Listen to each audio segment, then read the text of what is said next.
50 cars filled with Ku Klux Klan members rolled through Monroe, North Carolina, led by the town's own police chief. Their target, a brick house where Marine Corps veteran Robert F. Williams and a group of black World War II soldiers waited. The Klan had terrorized this neighborhood for months, but tonight, black men would shoot back.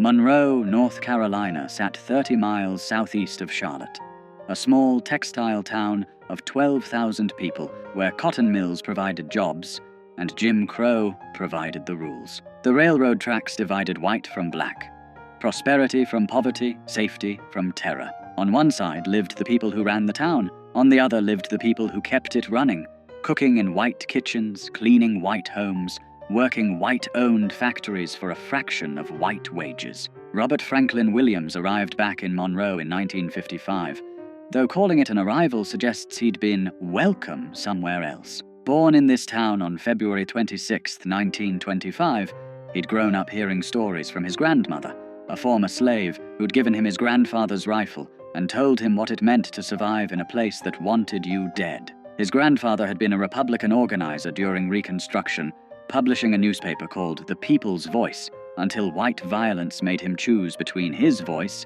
and his life. He chose life, but kept the rifle. Williams knew Monroe's particular brand of hatred intimately. When he was 11 years old, he'd watched police officer Jesse Helms Sr., father of the future senator, drag a black woman bleeding through the streets by her hair after administering what the officer called an arrest. The woman's screams echoed in Williams' head for years.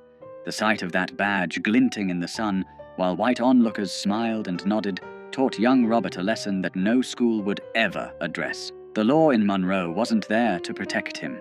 It was there to remind him of his place. He'd tried to escape that place. During World War II, Williams migrated north like hundreds of thousands of other black Southerners, finding work in Detroit's auto factories. He was there in 1943 when white mobs stormed through black neighborhoods, killing dozens. He fought back then, young and angry, learning that Northern freedom was just Southern oppression with better lighting. In 1944, he was drafted into the Army, serving until 1946. Then he joined the Marines, 1954 to 1955, where he learned discipline, marksmanship, and the bitter irony of defending a country that wouldn't defend him. When he returned to Monroe in 1955, he found the local National Association for the Advancement of Colored People chapter gasping its last breath. 6 members remained from what had once been a thriving organization. The others had been fired from jobs, threatened, beaten, driven out. Southern states were systematically destroying the NAACP, branding it communist, outlawing it where they could. In Monroe, simply attending a meeting could cost you everything. Williams started recruiting, not from the middle-class teachers and preachers who typically led NAACP chapters. He went to the factories, the farms, the unemployed men standing on corners. Most importantly, he went to the veterans, men who'd seen combat, who'd been trained to fight, who'd tasted just enough equality in uniform to make segregation unbearable when they came home. Men like Dr. Albert Perry. Dr. Albert E. Perry was everything Monroe's white establishment wanted to deny could exist. A black man with a medical degree, a veteran, a practicing physician at the local hospital. He bought a nice brick house, drove a decent car, and had the audacity to act like he deserved respect. Williams made him vice president of the Monroe NAACP. Together, they set about picking fights the previous leadership would never have dared to start. Their first victory came quiet. In 1956, they integrated the public library. White Monroe barely noticed because white Monroe barely used the library, but Williams and Perry noticed. They'd proven that pressure worked, that the system could be moved. So they picked a target that mattered more, the swimming pool. In the summer of 1957, 2 black children drowned in a creek. There was nowhere else for them to swim. Monroe's public pool, built with federal tax dollars that black families paid just like white families, was reserved exclusively for white residents. Black children had to make do with unsupervised creeks, muddy rivers, and the consequences that came with them. 2 children went under and didn't come up. Their names were lost to history, but their deaths sparked something that wouldn't be forgotten. Williams went to the city council with a reasonable request. Open the pool to black children 1 day a week, just 1 day. The council's response was a masterclass in creative racism. Draining and refilling the pool after black people used it, they explained with straight faces, would simply be too expensive. Segregation, they suggested, was an economic necessity. Williams had a different analysis. Standing before the council, he delivered a line that cut through Monroe's polite racism like a blade. "Segregation," he said, "is a luxury that Monroe cannot afford." He organized picket lines. 8 people at first, standing at the pool gates, silent, peaceful, exactly the kind of protest that Martin Luther King Jr. was preaching across the South. And Monroe responded the way Monroe always responded, with violence. Shots rang out at the picket lines. No one was arrested. Law enforcement officers stood by and watched. The message was clear. You can protest all you want, but when the bullets fly, you're on your own. That's when the Ku Klux Klan got involved. The Klan in Monroe wasn't some fringe element hiding in the shadows. In a town of 12,000 people, the press estimated 7,500 Klan members and supporters, more than half the town. They held massive rallies where thousands gathered in their robes and hoods, listening to speakers promise to keep Monroe pure, to keep the races separate, to handle these uppity agitators who thought they deserved to swim in white water. Leading these rallies was James William Catfish Cole, a South Carolina Klan organizer who'd made Monroe his personal project. Cole was the Klan's regional heavyweight, a man who commanded respect in white supremacist circles, someone who got things done. He held rallies where he specifically named Williams and Perry, calling them communists, troublemakers, threats to the Southern way of life. Then his followers would pile into their cars and form motorcades. Here's where the institutional betrayal became impossible to ignore. Monroe's police chief, A.A. Morney, didn't try to stop these motorcades. He led them. Squad cars with flashing lights would escort 50, sometimes more, Klan vehicles through Monroe's streets. The procession would wind through town, then head across the railroad tracks into Newtown, the black section, and there they'd drive past specific houses, firing guns into windows, throwing bottles, shouting threats, while the police chief made sure they had safe passage. Dr. Perry's house became a favorite target. Night after night, the motorcade would roll past, and gunfire would erupt. Perry, his wife, his children, huddling inside while bullets punched through walls. He'd call the police. They'd tell him they couldn't confirm any shooting had occurred, despite the holes in his house and the shell casings in his yard. Then they'd suggest perhaps he'd be safer if he stopped causing trouble. Williams made a decision that would define his life and split the civil rights movement. If the law wouldn't protect black people would protect themselves. He applied for a charter from the National Rifle Association. The NRA approved it without hesitation. Williams formed what he called the Black Armed Guard, though officially it was the Monroe chapter of the NRA. 50 to 60 men, most of them veterans like Williams, men who knew how to handle weapons, how to maintain discipline under fire, how to return fire effectively. They trained, they drilled, they bought guns with money raised from supporters, including fundraisers in Harlem, where Malcolm X would later invite Williams to speak at his mosque. They studied tactics, and they prepared Dr. Perry's house like it was a forward operating base. By October 1957, tensions in Monroe had reached a breaking point. The Klan's motorcades continued, increasingly brazen. White Monroe had circulated petitions to have Williams and Perry driven from town. Anonymous death threats arrived daily. Williams' insurance company cancelled his coverage, citing the risk. When he asked the police chief why his insurance was cancelled if there was no danger, the chief had no answer. On October 5th, 1957, the Klan decided to make their point permanent. They were going to Dr. Perry's house, and this time they weren't just going to shoot at it. They were going to burn it down with everyone inside. Williams got word through the black community's network. People who worked in white homes, who overheard conversations, who understood that information meant survival. The Klan was coming, in force. Tonight. Williams and his men moved into Perry's house that afternoon. They stacked sandbags along the windows. They positioned men with clear fields of fire. They made sure everyone understood the plan. No one fires first, but when they do fire, we fire back. Aim low. Disable. Don't kill if possible. Make it clear we're serious without giving them martyrs. As the sun set, they waited. Perry's family had been moved to safety. Inside the house were only men who'd made peace with what might happen next. Veterans who'd survived war only to find themselves at war in their own hometown.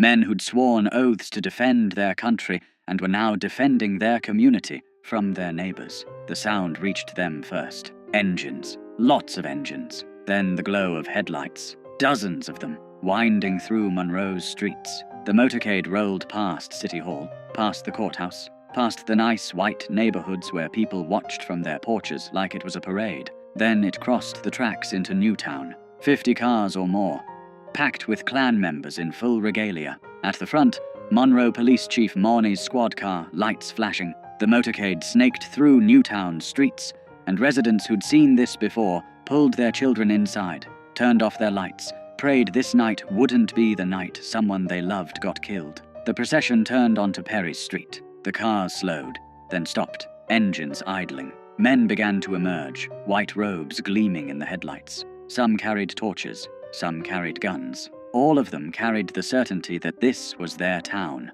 their right, their prerogative to do as they pleased. Then the shooting started. Later, both sides would claim the other fired first. What's certain is that gunfire erupted from the Klan's motorcade, slamming into Perry's house. Bullets shattered windows, punched through the brick, tore through the front door. The roar was deafening, dozens of weapons firing at once. Inside the house, Williams gave the order. Fire! The response was disciplined, controlled, exactly what you'd expect from trained soldiers. Muzzle flashes erupted from Perry's windows. The veterans inside had positioned themselves for overlapping fields of fire. They aimed low, at car tires, at legs, at anything that wasn't lethal but would make their point crystal clear. The Klan had never experienced this. In all their years of terrorizing black neighborhoods, shooting into homes, burning crosses, inflicting violence with impunity, they'd never faced organized armed resistance. The psychological impact was immediate and total. These weren't victims cowering in the dark. These were soldiers returning fire. The Klan panicked. Men in white robes scrambled back to their cars. Engines roared to life. Tires squealed. The entire motorcade broke formation and fled in every direction, some cars running into each other in their desperation to escape. Within minutes, the street was empty except for abandoned robes, dropped torches, and the fading sound of engines racing back across the tracks to the safety of white Monroe. Inside Perry's house, Williams and his men held their positions. No pursuit, no celebration. They maintained their perimeter through the night, knowing retaliation might come. But it didn't. The Klan had been routed, humiliated, driven from a black neighborhood by black men with guns. The next morning, Monroe's city council held an emergency session. The same council that had said they couldn't afford to let black children swim. The same council that had turned a blind eye to months of Klan terrorism. They passed an ordinance effective immediately. The Ku Klux Klan was banned from Monroe without a special permit from the police chief. That ordinance was the first crack in Monroe's wall of white supremacy. Not because the council suddenly developed a conscience, but because armed black veterans had demonstrated something white Monroe couldn't afford to ignore. In Williams' own words, racists consider themselves superior beings and are not willing to exchange their superior lives for our inferior ones. They are most vicious and violent when they can practice violence with impunity. The shootout barely made the news. The Monroe Journal mentioned it briefly. 3 black newspapers covered it. The national press ignored it completely. Just 3 months later, when the Lumbee tribe would rout the Klan in a similar confrontation, national media would descend on North Carolina. Life magazine would run photo spreads. Politicians would issue statements. But when black men defended themselves with guns, white America decided that story was better left untold. Williams understood why. As he'd later write, the national press played up the Indian Klan fight because they didn't consider this a great threat. The Indians are a tiny minority, and people could laugh at the incident as a sentimental joke. But no one wanted black people to get the impression that this was an accepted way to deal with the Klan, so the white press maintained a complete blackout about our fight. But word spread through black communities across the South. Veterans heard what had happened in Monroe. Working people heard. Young activists heard. The message was clear. Nonviolence was a tactic, not a suicide pact. You could advocate for peace while keeping a rifle behind the door. The October 5th. Shootout didn't end Monroe's racial violence, but it fundamentally changed its character. The Klan never conducted another motorcade through Newtown. They couldn't. They'd been exposed as cowards, who only fought when resistance was impossible. When black men shot back, they ran. Less than a month later, the Klan tried a different approach. If they couldn't eliminate the troublemakers by force, they'd eliminate them through the legal system. Dr. Perry was arrested on charges of performing an abortion on a white woman. The accusation was almost certainly false. Perry was Catholic, opposed to abortion on religious grounds. The woman herself said she'd asked him to perform the procedure, but that he'd refused. None of that mattered. The newspaper headline screamed, "Negro doctor arrested for criminal abortion on white woman." The racism was coded into every word.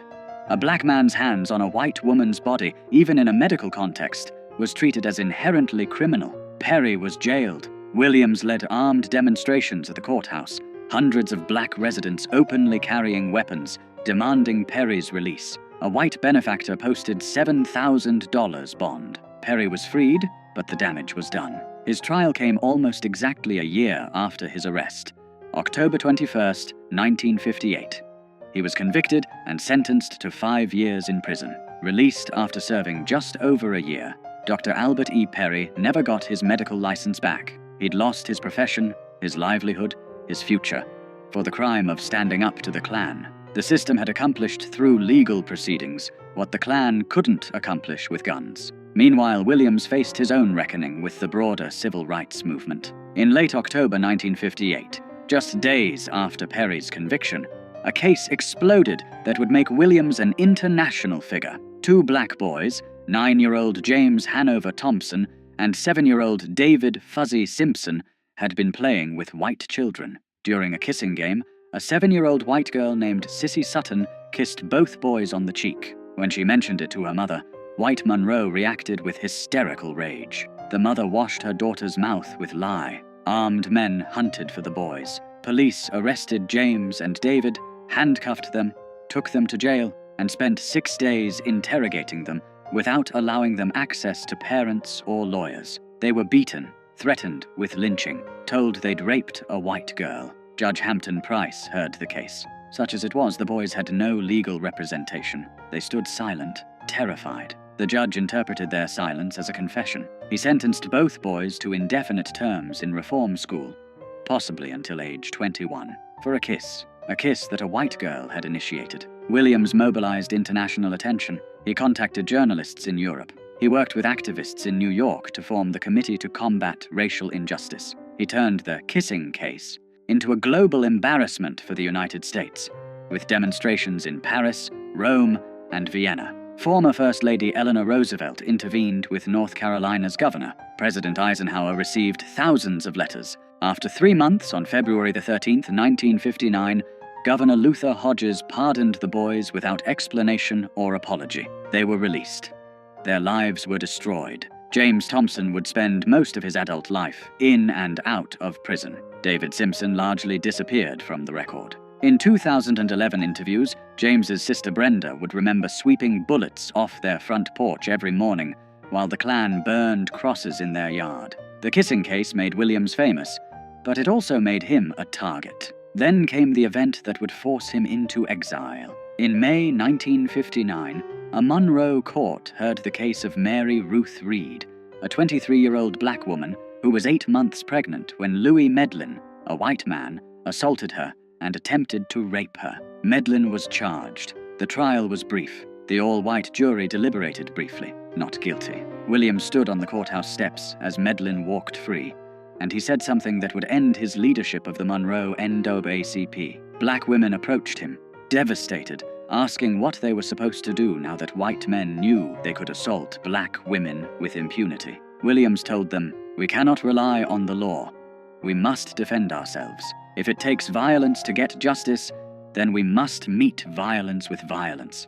The next day, National NAACP head Roy Wilkins called. Williams confirmed he'd made the statement and would repeat it. Within hours, Wilkins suspended Williams from the NAACP for 6 months. The organization Williams had rebuilt from 6 members to hundreds, the chapter that had achieved what no other Southern NAACP chapter had dared attempt, was now too militant, too aggressive, too willing to fight back. Williams didn't stop. He founded a newsletter, The Crusader, continuing his grandfather's tradition of publishing. He continued organizing. In 1961, when Freedom Riders came to Monroe, Williams' armed guards protected them. When white mobs attacked non-violent demonstrators, Williams' men formed defensive perimeters. Martin Luther King Jr. refused to visit Monroe, specifically because Williams' armed guards were there. The philosophical divide between non-violence and self-defense had become irreconcilable. On August 27, 1961, violence erupted in Monroe again. Freedom Riders had been demonstrating. White mobs attacked. In the chaos, a white couple from a nearby town, Bruce and Mabel Stegall, drove into Newtown by accident. Residents surrounded their car, thinking it was part of the mob. Williams personally intervened, brought the couple into his own home for protection, kept them safe for 2 hours until tensions cooled, and they could leave unharmed. The Steggalls left safely. Then Monroe Police Chief Morney,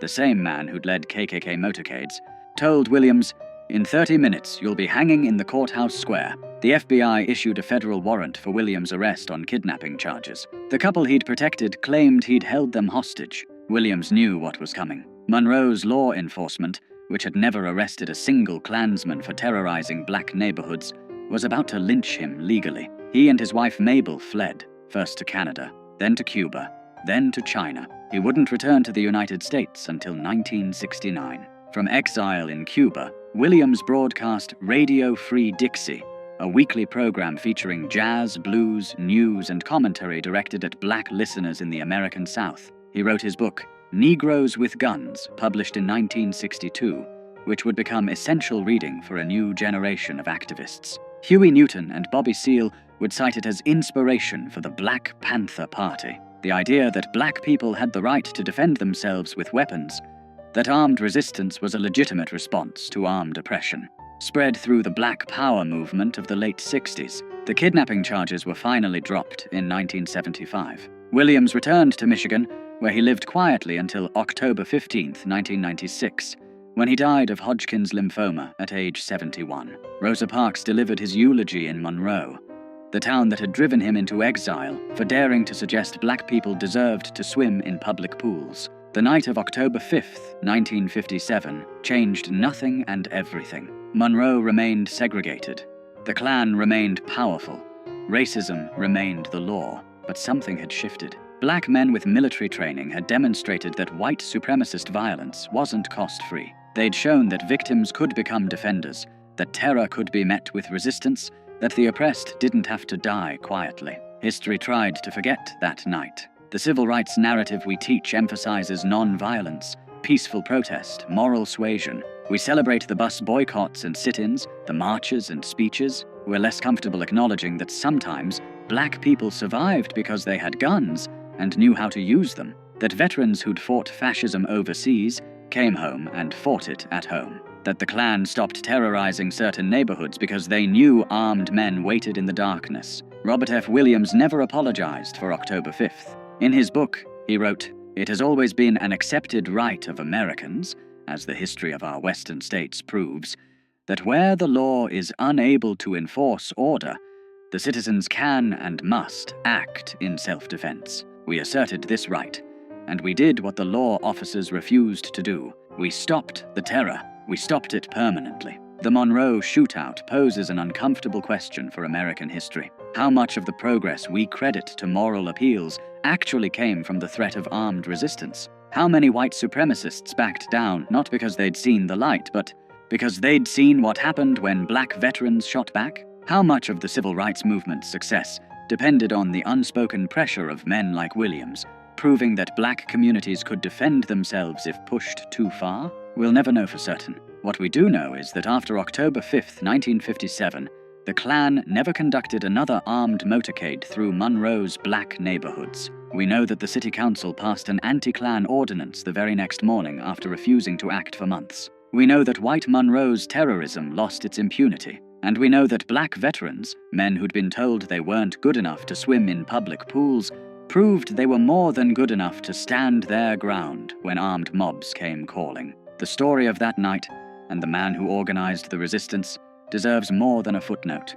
It deserves to be told in full as a reminder that justice in America has often been extracted at gunpoint by people who refused to die quietly. Robert F. Williams and his men didn't start the violence in Monroe. They just finished it.